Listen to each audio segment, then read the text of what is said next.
Hallo meine lieben Freunde, willkommen zurück zum Gaming Dragon und zu einem weiteren Part Sherlock Holmes und Crimes and Punishment. Und ja, wir werden jetzt einmal hier weitermachen. Wir haben ja den dritten Fall begonnen und haben uns den Tatort einmal angesehen, mal sehen, was wir jetzt weiter für Aufgaben haben, besser gesagt, wie es uns dann weitergeht, und damit wechseln wir ins Game.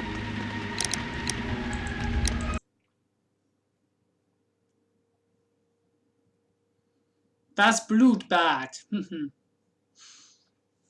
Übrigens, ich habe gehört, es gibt insgesamt 6 Fälle. Damit wären wir mit Blutbad gerade bei der Hälfte vom Spiel.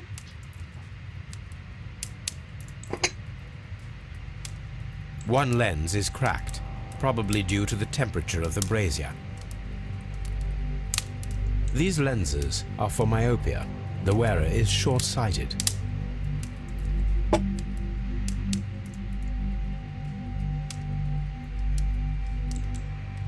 The brazier is still burning. The heat here is extreme.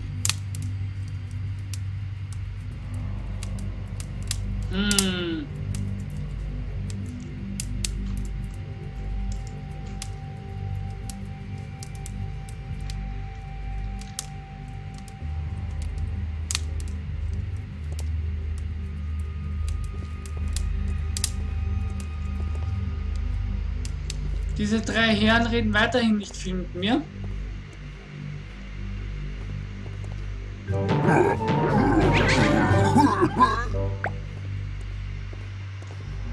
The grid cannot be removed. The weapon is nowhere to be found.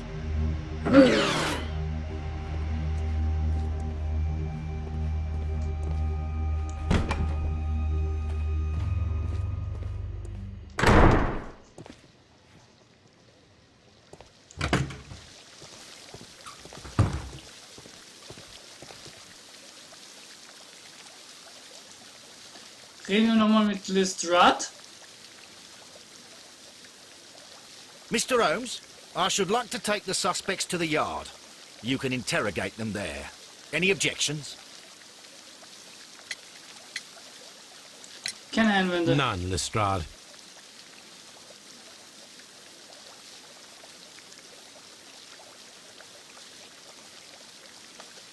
These baths are becoming sinister.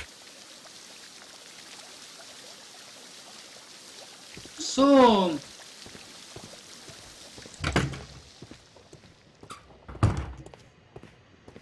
Jetzt gehen wir, jetzt wo die 3 Verdächtigen weg sind, nochmal rein. Gucken, ob da noch was liegt. Nein, liegt nichts.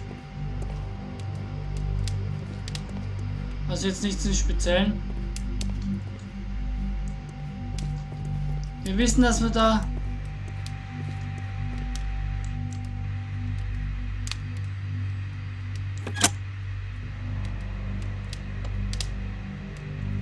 With the steam on, I'm unable to see even a few feet away.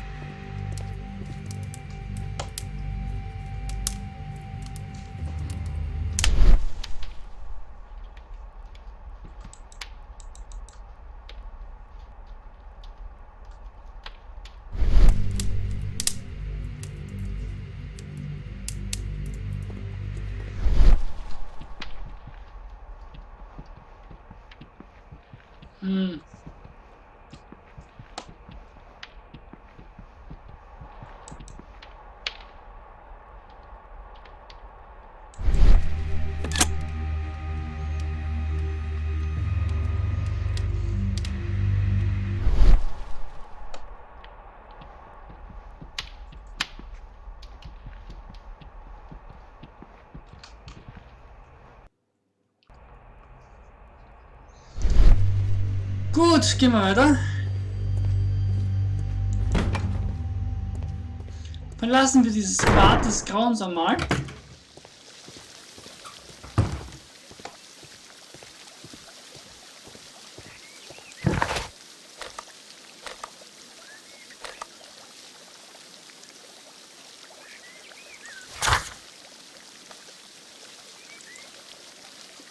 Alan Phillips. Phillips kommt aus Manchester und achtet äußerlich auf sein Äußeres und gibt ein guter Angestellter an. Dieses Morgen war er auf der Post, Telegramm verschickt, vermutlich in seine Heimat. Ah, das sind noch die Chroniken vom letzten Fall.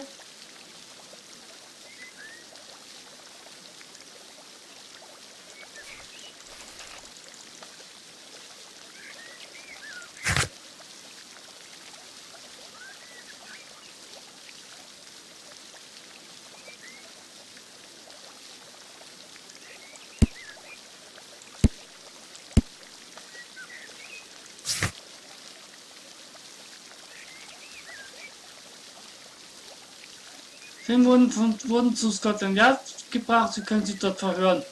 Finden Sie den verschwundene Tatwaffen so.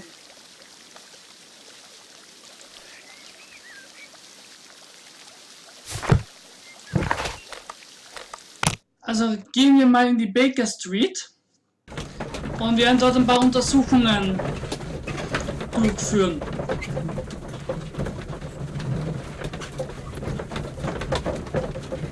Haben wir eigentlich schon Herleitungen in dem Fall? Nee, doch. Champagner haben wir gefunden. Aber jetzt noch nicht sonderlich etwas, was mir helfen könnte.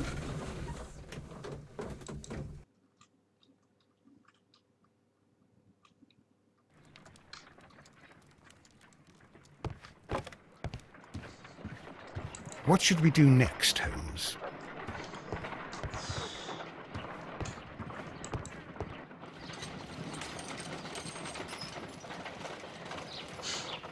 Die Nachbarn beäugen.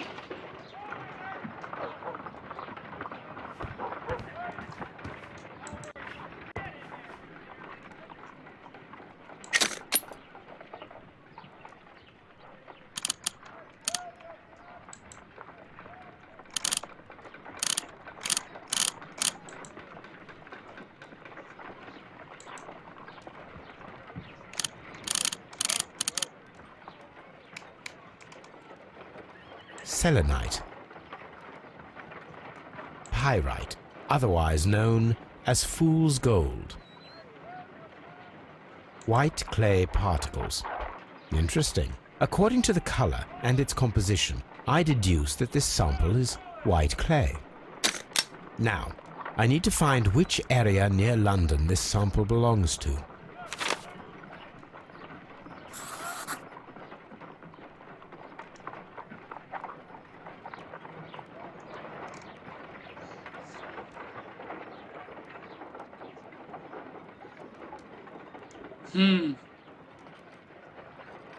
The sample of dirt belongs to the White London clay region, located near the city of St. Albans.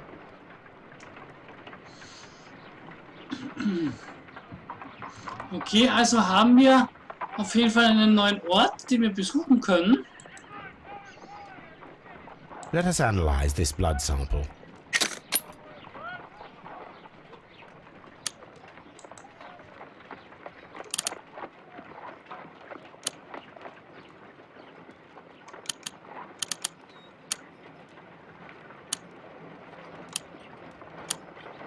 Let us see what is inside it. Hydrogen peroxide will bring any foreign matter to the surface. I must take a pipette and place several drops of hydrogen peroxide.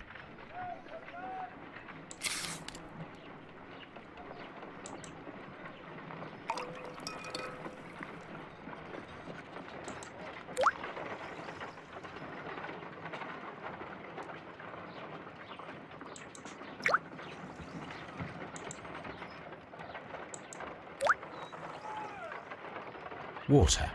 This blood is heavily diluted with water. Okay, mein Blut wurde mit Wasser verdünnt. My analysis table. It is useful for my work. My analysis table. It is useful for my work.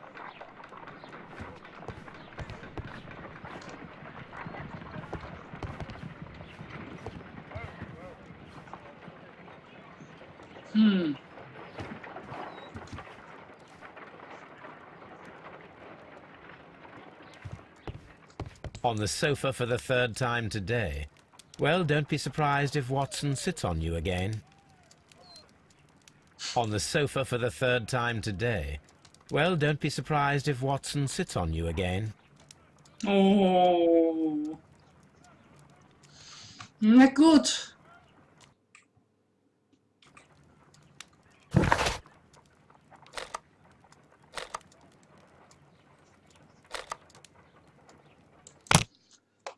So, ab nach Scotland Yard.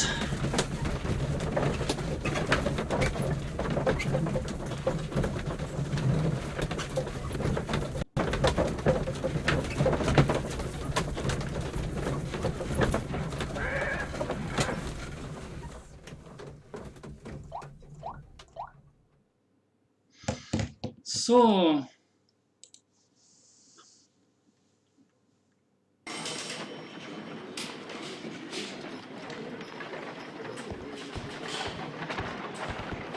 Good day to you, Mr. Holmes. Ups, Glitch.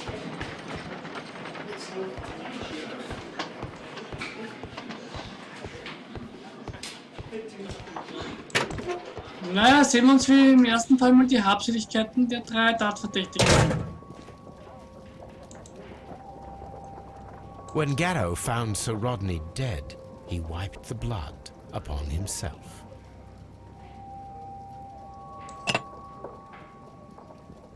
A phial with herbs. Do you know what it is, my dear fellow? It's the St. John's wort flower, Holmes. It's commonly used as a drug against melancholia.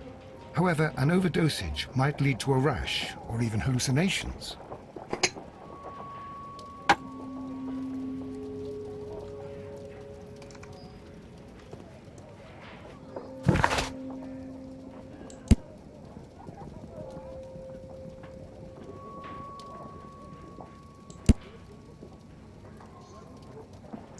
Garrow nimmt Echos Tonanniskraut ein. Bei Überdosierung kann es starke Nebenwirkungen haben. Okay. Damit können wir eventuell arbeiten.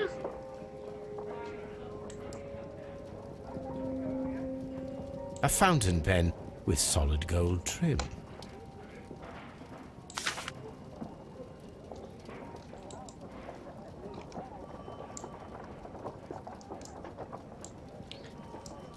Sir Gregory Pitkin's visiting card. An embroidered silk handkerchief.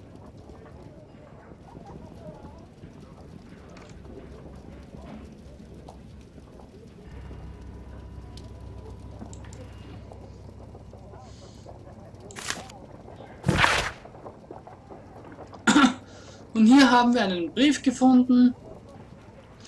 Sehr geehrter Pitkin, Direktor, an Mr. Blincoln. Sehr geehrter Mr. Blincoln, die Interesse, die ich vertreten, machen es erforderlich, dass Sie die Situation in Thermen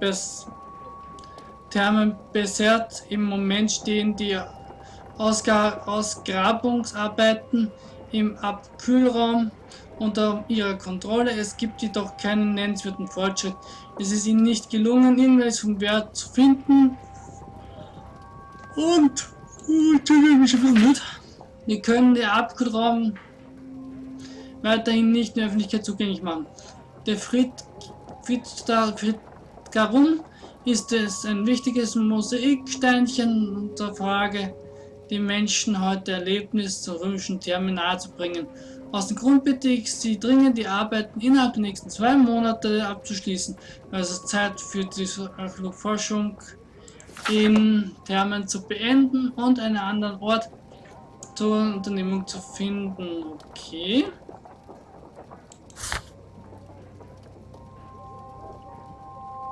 Der Brief von Sir Gregory Pitkin, der Mr. Blincoln Arbeit gefährdet. Okay.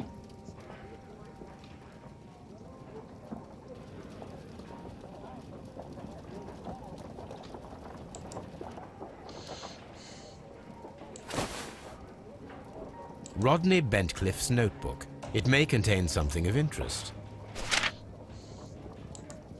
The last pages were torn out. We must find a way of retrieving Sir Rodney's last lines Watson, please prevent anyone from entering the room. But first, fetch me a pencil. To begin with, a few strokes of the pencil will be enough. I don't want to damage the traces. Ah, dieses alte Detektivtrick.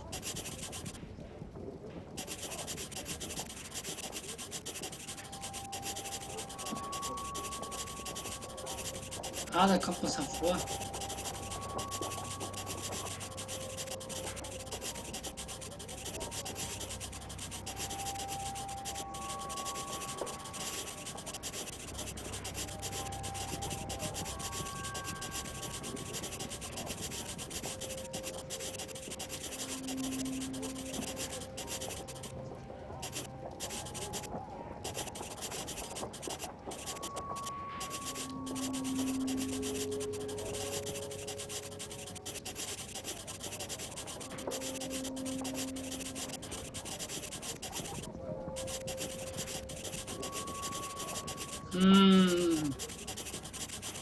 Ich kann es nicht lesen, was da steht, aber er wird es wahrscheinlich...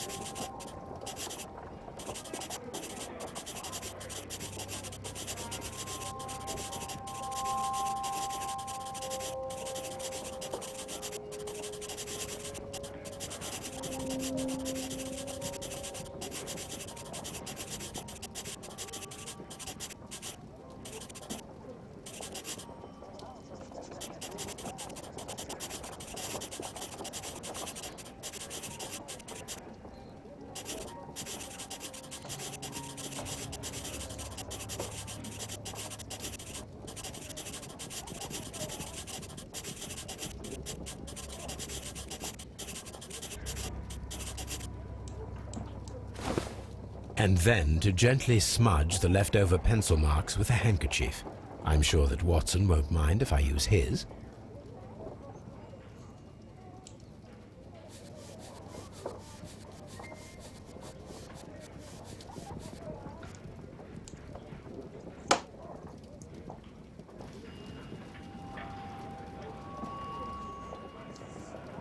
Mr. Holmes, the coroner...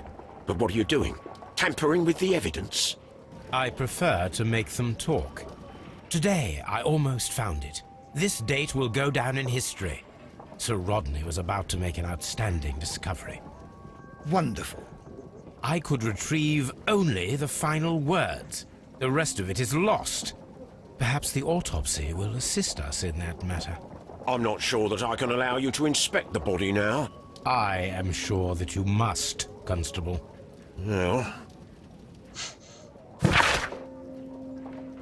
Der rechten Augapfel wurde von einem Gegenstand mit den gebogenen Klinge vollständig durchbohrt, durchstochen und ist aufgeplatzt. Die Klinge hat die Orbita, die Höhe des Stirnbeins, durchstoßen und dahinter liegend Frontallappen, Corpus callosum und schließlich im Kleinhirn das Enden, wo es der harnische Wund verursacht hat. All die Verletzungen haben zum direkten Tod zur Untersuchung Person geführt. Der Oberlappen rechten Lunge befindet sich Verletzung, die mit Mukus und Ablagerung gefüllt ist und kann chronischen Infektionsstoff. Die Wahrscheinlichkeit, in einer Grabkammer eingeatmet wurden, Elemente einer verwesenden Mumie zum Beispiel oder zum getrockneten verfaulten Lebensmitteln Beigabe zu den Verletzungen sind nicht. Heute habe ich ihn gefunden, hatte ich ihn beinahe gefunden. Diesen Tag wird in die Geschichte eingehen. Okay, was auch immer.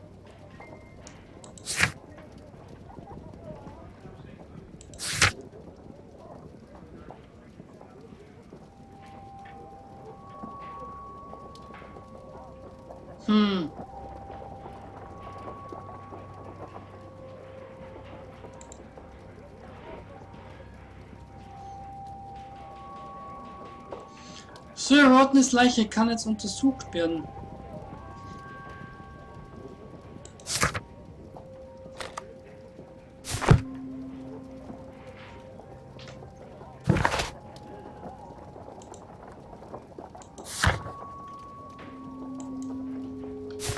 So. Naja.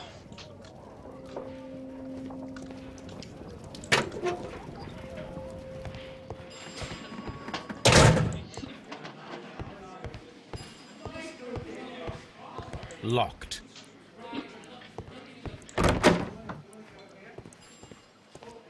Naja, dann gehen wir mal runter.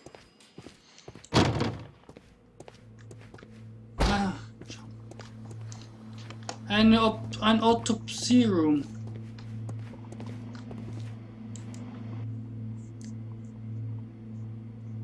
The coroner observed no stomach nor liver disease, if we're to accept that Sir Rodney was an occasional drinker and 63 years of age. According to the coroner, there were no cardiac problems nor lung congestion, but there were traces of fungus, possibly contracted from the Egyptian tombs.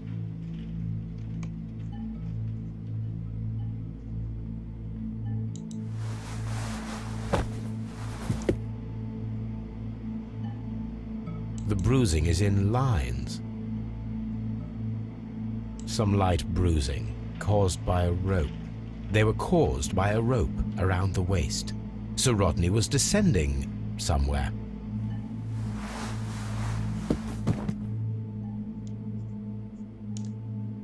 An unusual wound, inflicted by a curved knife, which resulted in instant death, as the coroner's report says.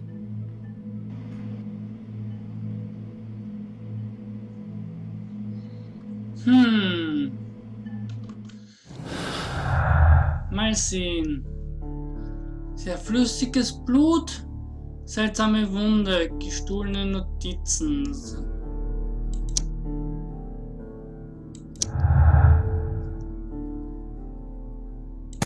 Also, das Wasser im Blut lässt sich durch den feuchten Luft erklären, die aus dem Dampf zurückgeht. Das Wasser im Blut ist eine bisher ungeklärte Spur in diesem Mordfall. Es muss irgendwie ein Mord zusammenhängen. Also das würde ich sagen, stimmt eher. Es ist noch eine ungeklärte Spur. Das mit dem Dampf glaube ich nicht so wirklich.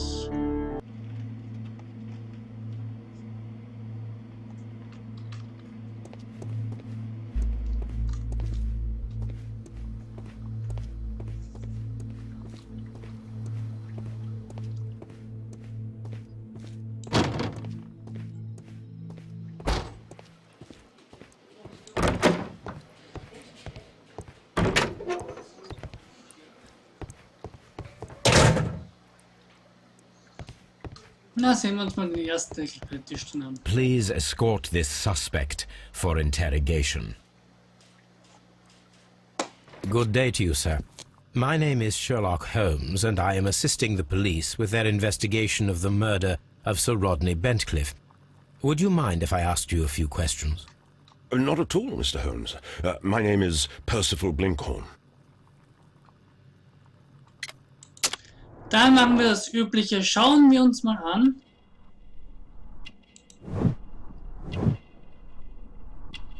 Okay.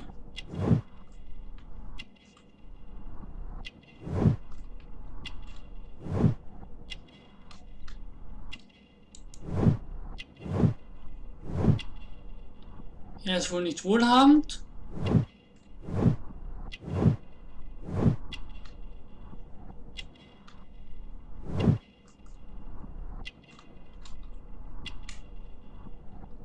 Da war was.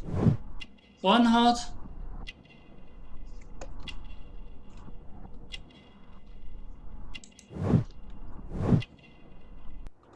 Vor kurzem gegraben. What is your occupation? I'm an archaeologist, specializing in the Roman period. I'm working on several excavation sites at present, including the baths at Strand Lane. Can you tell me more about the baths? Well, we're hoping to retrieve a great many interesting artifacts from the site, and to list any items of value before their eventual restoration and exhibition. And has it been successful? It has, thanks to Sir Rodney. Can you tell me what you saw today? Well, we entered the steam room and we all went to sit down. The steam was particularly dense, and I didn't see anything much further after that. I just heard Mr. Garrow shouting, but we all ran for the door and bumped into each other. I was very alarmed by this point. What did you do? Well, the door was stuck, and with all the steam, it was quite frightening. I was barely able to see my own feet. Garrow was covered in blood. Do you believe that Garrow killed Sir Rodney? Oh, no. Garrow couldn't harm a fly.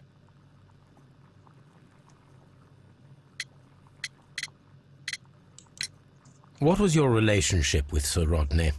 Well, I couldn't say that he was a kind man, no. But he was talented.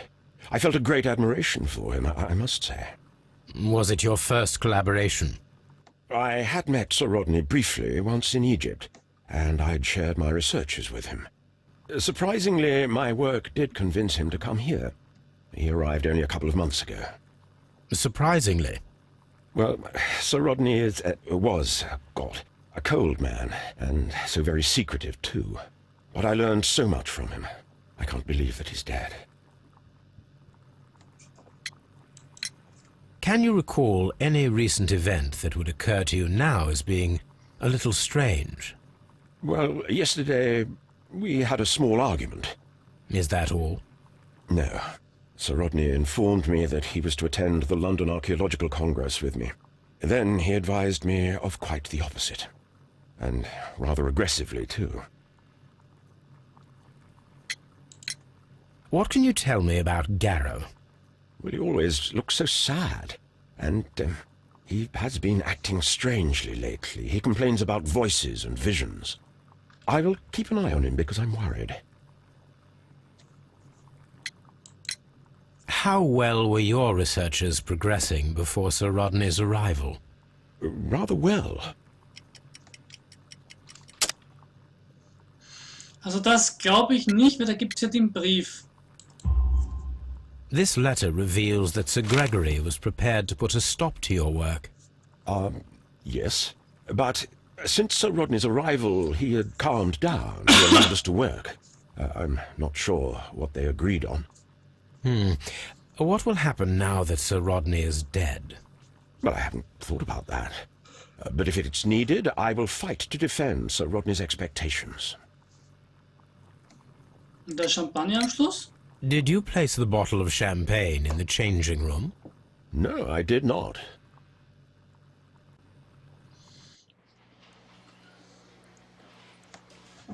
So. Also, wir haben auf jeden Fall einen neuen Verdächtigen, nämlich den Percival Blinkhorn. Kann man als Vollblutarchäologe bezeichnen, der immer und überall nach Schätzen und Boden erkunden will. Vermutlich übt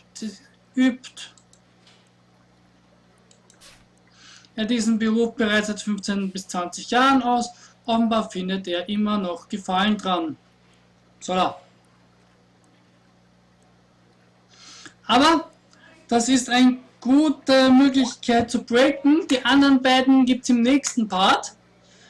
Ich verbleibe mal als euer Gaming Dragon mit euren heißen Feurio und hoffe, es hat euch Spaß gemacht mit Sherlock Holmes, Crimes and Punishment. Feurio.